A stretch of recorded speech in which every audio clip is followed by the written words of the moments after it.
सोमवार की अगर प्रदोष पड़ती है, बहुत ध्यान से सुनना महाराज, सोमवार की प्रदोष पड़ती है तो शंकर भगवान कैलाश पर निवास करते हैं।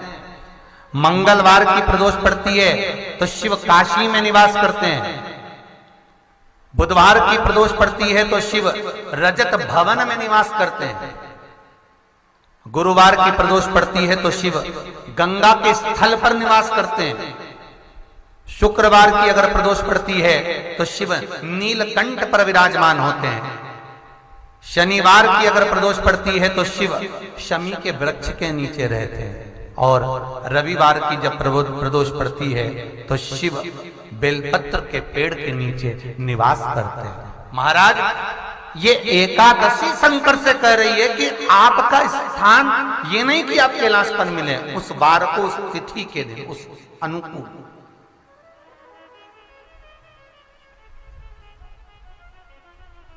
हमारे यहां कहते हैं सोमवार की जो प्रदोष पड़ती है वो इच्छा पूर्ति करती है। मंगलवार की प्रदोष रोग से मुक्ति देती है। बुधवार की प्रदोष कामना की पूर्ति करती है। गुरुवार की प्रदोष शत्रुओं का नाश करती है। शुक्रवार की प्रदोष सुख और शांति देती है। शनिवार की प्रदोष संतान का सुख देती है। और रविवार की प्रदोष जो काम दुनिया में कोई नहीं कर सकता वो अचूक फल की प्राप्ति रविवार की प्रदोष करा देती है। महाराज ऐसी प्रदोषों का नियम वर्णन किया चाहिए। भगवान कहते ठीक है तू थोड़ी देर खड़ी हो। एकादशी सम्मुख खड़ी हुई।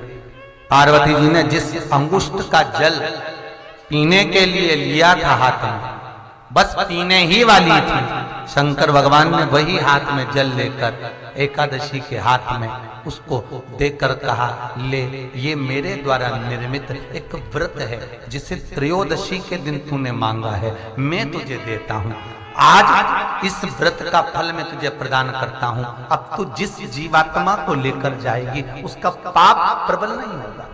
किसी स्त्री, पुरुष, बालक, बुजुर्ग जो भी होगा जिसने प्रदोष का व्रत करा होगा वो जीवात्मा को तू किसी फल की कामना से नहीं स्वतः ही लेकर चली जाए। उसमें कोई कामना नहीं है। बन सके जीवन में 11 प्रदोष या 26 प्रदोष करने के बाद आप उसका उद्यापन कर विराम भी दे सकते। पर जीवन में एक बार प्रदोष का व्रत मौका मिले, जिस कामना से जिस दिन का भाव आपके मन में आए कि मुझे रोग से मुक्ति पाना है तो ये प्रदोष मुझे करना है, मैं रोग मुक्ति के लिए, हम जो भी आपके मन में आ रहा है, संतान प्राप्ति के लिए शनिचरी प्रदोष, आप उसका स्मरण करें। फिर लिखा शिव महापुराण में, बड़ा सुंदर लिखा वेद व्यास जी ने, मान लो आप प्रदोष का व्रत नहीं कर सकते, आप अगर व्रत नहीं कर सकते तो प्रदोष के दिन, प्रदोष काल में शाम का समय सूर्यास्त का कुछ पल, कुछ घड़ी के पहले से लेकर बाद तक का प्रदोष काल के अंतर्गत आप शंकर जी के मंदिर में जाकर 1 लोटा पानी, 5 बेलपत्र भी अगर समर्पित करते हैं तो संपूर्ण प्रदोष का फल आपके भाग्य में प्रबल हो जाए। शिव महापुराण में इसका होता है।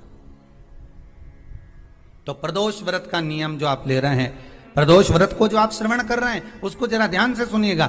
सबसे पहले स्नान ब्रह्म मुहूर्त का, सुबह का, उसके बाद में फिर आसन पर बैठकर भगवान की भक्ति को धारण करना, शंकर का अनुमोदन करना, शिव भक्ति में डूबे रहना, शंकर का स्मरण करना, शंकर के नाम का स्मरण करते रहना, ये प्रदोष का मूल तत्व।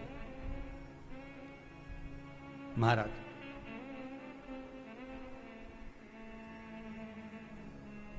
प्रदोष व्रत करने वाले को भोजन नहीं करना चाहिए। फलाहार करो, उसमें भी नमक का सेवन मत करो।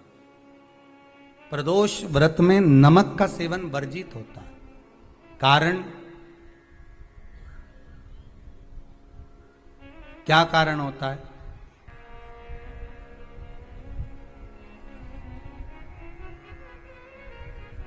पूजा न करें प्रदोष काल में, शिव की आराधना करें,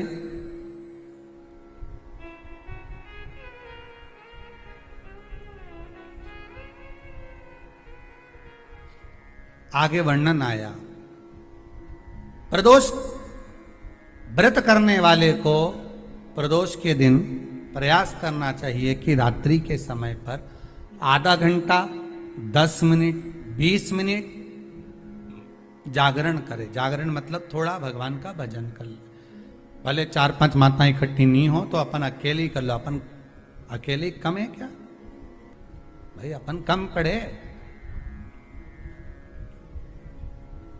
आराधना अकेले भी करो, जागरण करो।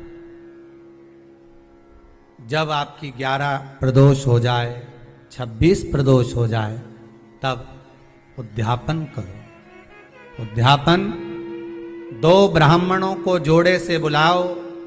ब्राह्मणों को जोड़े से बुलाकर उनके चरणों की पूजन कर कर, आराधना कर कर, सुंदर मंडप तैयार कर कर भगवान का, उसमें सुंदर रंगोली डालकर, मंडल बनवाकर पूजन करो शंकर भगवान की प्रदोष का। एक दिन पहले गणेश की आराधना करो, पूजन करो, और प्रदोष वाले दिन जो मंडल बनाए हैं पूजन अर्चना करने के लिए, जो स्थान दिया है, उसकी आराधना करो। खीर की आहुतियां दीजिए 108 बार। जो ब्राह्मण आए उनके माध्यम से मंत्रों द्वारा पूजन कराकर खीर की आहुतियां दीजिए शिव नाम महाराज। फिर ब्राह्मणों को जोड़े से भोजन कराकर, चरणों को नमन कर कर, दक्षिणा प्रदान कर कर, निवेदन कर कर ब्राह्मणों से कहें, हे ब्राह्मण देवता, आप हमें आशीर्वाद प्रदान करें कि जिस प्रदोष का हमने व्रत किया है उस व्रत का पुण्य फल हमें प्राप्त हो। ऐसा ब्राह्मण चरण को नमन कर कर, प्रणाम कर कर उनसे अपने मस्तक पर अक्षत छुड़वाएं। फिर नमन कर कर, भोजन कराकर विदा करें। शाम को भगवान का जागरण करें। ऐसे प्रदोष व्रत का उद्यापन कर अपने जीवन को सार्थक बनाएं। ऐसा सुंदर प्रदोष व्रत का व्याख्यान वर्णन स्कंद पुराण में करा। प्रयास करना जब जब जिस महीने में जो प्रदोष पड़ा करे, जब प्रदोष पड़े, बन सके 1 बेलपत्र, बन सके 5 बेलपत्र, शमी पत्र, हरा मूंग बेलपत्र, एक कलश के अंदर थोड़ा सा पानी लेकर 1 बेलपत्र, हरा मूंग, शमी पत्र डालकर और उसमें थोड़ा सा गुड़ डालकर भगवान शिव का स्मरण कर कर प्रदोष काल में, मान लो कोई काम आपका बहुत जरूरी है, बहुत दिनों से अब थक गए हैं, नहीं हो रहा, कर्जा बढ़ रहा है, धन नहीं आ रहा, व्यापार नहीं चढ़ रहा, या कोई समस्या बहुत प्रबल है, कोई एग्जाम में बैठ रहे हो नहीं हो रहा, परीक्षा भी दे दी है, रिजल्ट आने ही वाला है, तो भी प्रदोष काल में, प्रदोष के समय वो जल, मूंग, समीपत्र और बेलपत्र और गुड़ का शंकर के शिवलिंग को समर्पित करना प्रारंभ कर दो। 2 या 3 प्रदोष करोगे, बाबा आपकी मनोकामना शीघ्र पूर्ण कर देगा। 2 या 3 करोगे, बाबा करेगा। श्री शिवाय नमस्तुभ्यम। श्री शिवाय नमस्तुभ्यम। हर हर महादेव। उम्मीद है दोस्तों आपको वीडियो अच्छी लगी होगी। अच्छी लगी हो तो इसे ज़रूरतमंदों के साथ शेयर अवश्य करें ताकि वे भी इस उपाय का लाभ उठा सकें। चैनल को सब्सक्राइब करें, वीडियो को लाइक करें, कमेंट बॉक्स में श्री शिवाय नमस्तुभ्यम हर हर महादेव अवश्य लिखें। मिलते हैं नेक्स्ट वीडियो में। धन्यवाद।